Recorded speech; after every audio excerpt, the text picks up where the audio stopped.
prototypical approach, a third approach for organizing and class behavioral disorders, which is an alternative to the first two.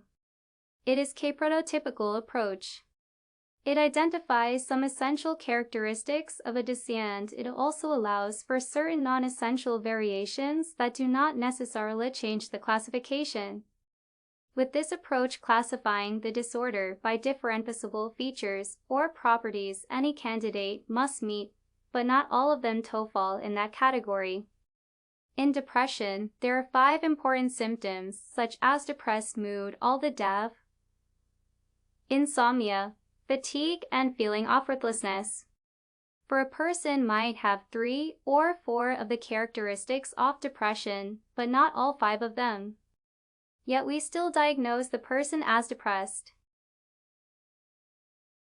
Prototypical approach. Imagine you're trying to organize toys into different groups. The prototypical approach is like creating a checklist of important features that a toy in a particular group should have. Let's say we're talking about a category called cars.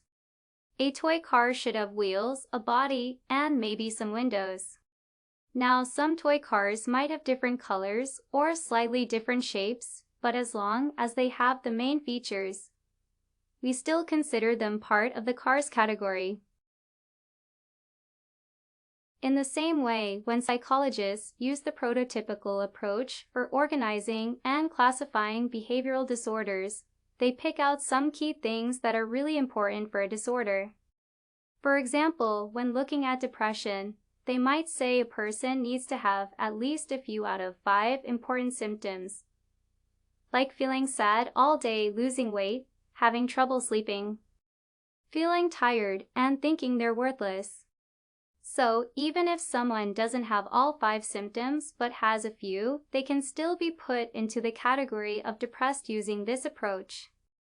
It's like saying, okay, you might not have every single feature, but you've got enough to fit into this group.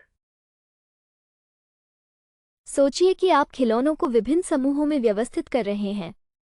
तारांकन प्रोटोटाइपिकल दृष्टिकोण। तारांकन वहां आने वाले खिलौनों के लिए कुछ मुख्य विशेषताओं की एक चेकलिस्ट बनाने जैसा है। चलो मानो कि हम कार के एक श्रेणी की बात कर रहे हैं। एक खिलौने कोने की तरह होना चाहिए, जिसमें गोला शरीर और कुछ खिड़कियां हो सकती हैं।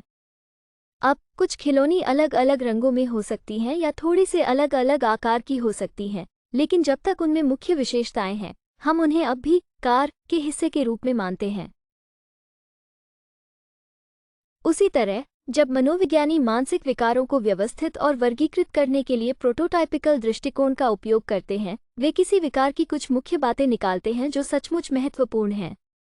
उदाहरण के लिए, डिप्रेशन की बात करते समय उन्हें कह सकते हैं कि एक व्यक्ति को कम से कम 5 महत्वपूर्ण लक्षणों में से कुछ होना चाहिए, जैसे कि पूरे दिन उदासी महसूस करना, वजन कम होना, नींद में मुश्किल, थकान और अवांति की भावना।